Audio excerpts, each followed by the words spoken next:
नवीन ज्ञान प्राप्त करना है तो पुरानी कुछ इतिहास की किताबों के पन्ने पलटने की आवश्यकता है। इसलिए मुखनायक ये इतिहास के कहानी को पढ़ने जा रहा है। एक रोचक तथ्य है, चूंकि भारतीय इतिहास गौरवपूर्ण इतिहास है और ये इतिहास इस बात का हमको सबक सिखाता है कि यदि पूर्व में कुछ गलतियां हुई है तो उन्हें सुधारने की आवश्यकता है। इसलिए नवीन ज्ञान के लिए, नवीन अनुभव के लिए हमें पुरानी किताबों के पढ़ने पलटने की आवश्यकता है। अभिवादन स्वीकार कीजिए बालकृष्ण बाविस्कर का और बात करते हैं इतिहास की। जी हाँ, इतिहास का बड़ा ही रोचक तथ्य लेकर आया है मुखनायक आप लोगों के बीच में और आपको बता देना चाहता है सल्तनत काल। जी हाँ, 13वीं शताब्दी भारतीय इतिहास में एक ऐसी शताब्दी थी जो हमेशा, यानी कि जब भी इतिहास के पन्नों को पलट कर देखा जाएगा मध्यकाल के संदर्भ में, तो एक नाम आएगा, मोहम्मद बिन तुगलक। जी हाँ, मोहम्मद बिन तुगलक ये वही शख्सियत है, वही इतिहास में अपना नाम दर्ज कर चुका है जिसने विभिन्न योजनाएं की और प्रयोग किए। हालांकि वो प्रयोग उस दौरान असफल हुए, किंतु उनके बारे में इतिहासकार कहते हैं कि उनकी वो योजनाएं अच्छी थी किंतु समय अलग था। यानी कि कुछ इतिहासकार ये भी कहते हैं कि वे समय से पूर्व उन्होंने उन योजनाओं को लागू कर दिया या तो फिर समय से पहले उनमें उन्होंने जन्म ले लिया।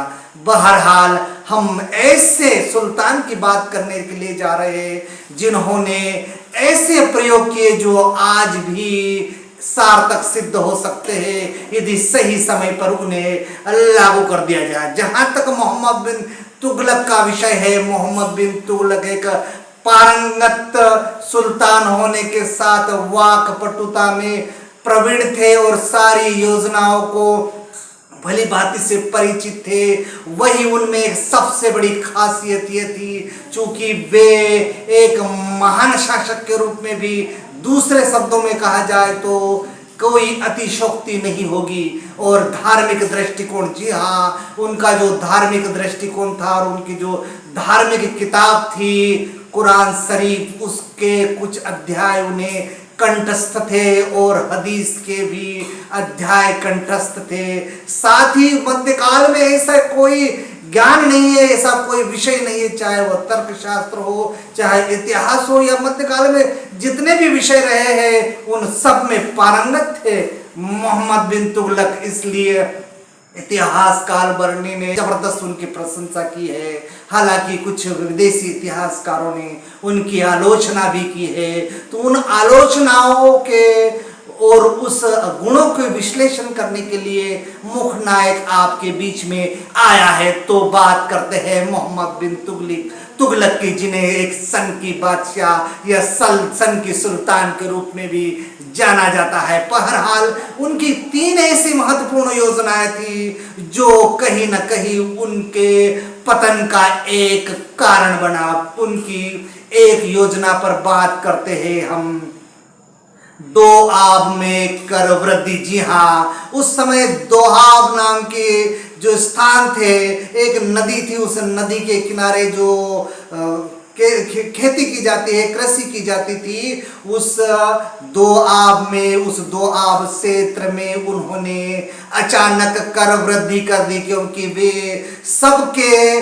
समृद्धि के लिए उन्होंने ये निर्णय लिया। और जहां तक उनके संज्ञान में था कि दोआब में जो कर वृद्धि की जाएगी तो निश्चित रूप से जो कर का पैसा आएगा वो जनता की भलाई के लिए या अच्छी योजनाओं के लिए लगाएंगे, लेकिन ये उनका निर्णय गलत था। दोआब की स्थिति ये थी कि उस दौरान वहां पर काल पड़ गया था और काल से किसानों की रीढ़ की हड्डी टूटी हुई थी, वे आर्थिक रूप से कमजोर हो चुके थे। और ऐसे में मोहम्मद बिन तुगलक ने यह निर्णय लिया कि दोआब में कर वृद्धि की जाए, जिसके कारण वहां के जो किसान हैं उन पर भारी बोझ पड़ा और हाहाकार मच गया, जिसके कारण उनकी आलोचना की जाती है।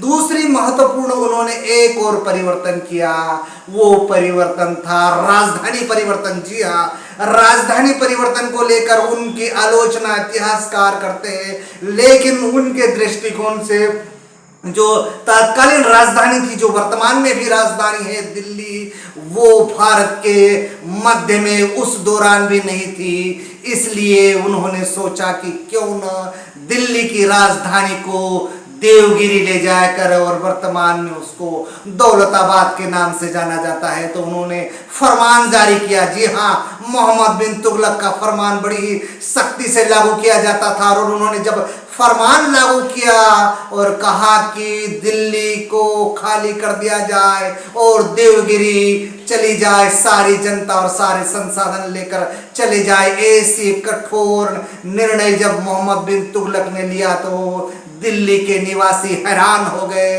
और उन्होंने सोचा कि यदि सुल्तान के आदेश का पालन नहीं किया गया तो सख्ती से पेश आएंगे, और उनकी सख्ती बड़ी ही जबरदस्त तरीके से लागू कर दी जाती थी। ऐसे में दिल्ली के किसान, दिल्ली के व्यापारी, दिल्ली के सर्व समाज के लोग, दिल्ली के मूल सारे निवासी दौलताबाद की ओर चले गए, और जिसके कारण फिर हाहाकार मच गया।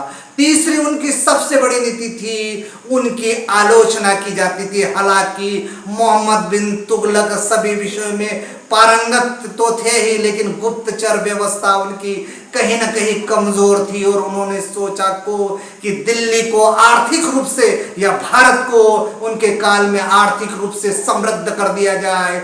तो उसी दृष्टिकोण से उन्होंने मुद्रा परिवर्तित कर दी, यानी कि अभी के शब्दों में यदि कहे तो डिमोनेटाइजेशन, क्योंकि उस दौरान जिस मुद्रा का चलन था वो मुद्रा थी सोने की, जिसकी पहुंच हर नागरिक तक नहीं थी। इसलिए उन्होंने मुद्रा परिवर्तन का निर्णय लिया, और उस समय उन्होंने तांबे के, सोने के स्थान पर तांबे के धातु का बना हुआ मुद्रा बना दी। हालांकि इससे उनका सरकार की ताकत तो बढ़ी, लेकिन मुद्रा की ऐसी स्थिति थी कि हर व्यक्ति तक पहुंच तो गया, लेकिन उसका भी गलत उपयोग किया जाने लगा।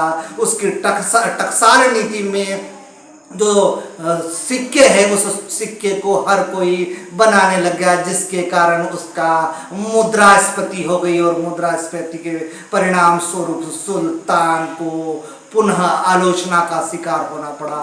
तो इस प्रकार जो मोहम्मद बिन तुगलक है, उनकी तीनों कालजयी योजनाएं थी, वे गलत समय पर गलत निर्णय के कारण लागू कर दी गई, जिसके कारण आज भी इतिहास में उन्हें सनकी और पागल नाम के सुल्तान के नाम से जाना जाता है। तो ये थी आज की विशेष प्रस्तुति। आपको कैसे लगा? यदि अच्छा लगा तो बताइए, नहीं लगा तो प्रतिक्रिया दीजिए, लेकिन इस चैनल को सब्सक्राइब जरूर कीजिए, लाइक जरूर कीजिए। नमस्कार।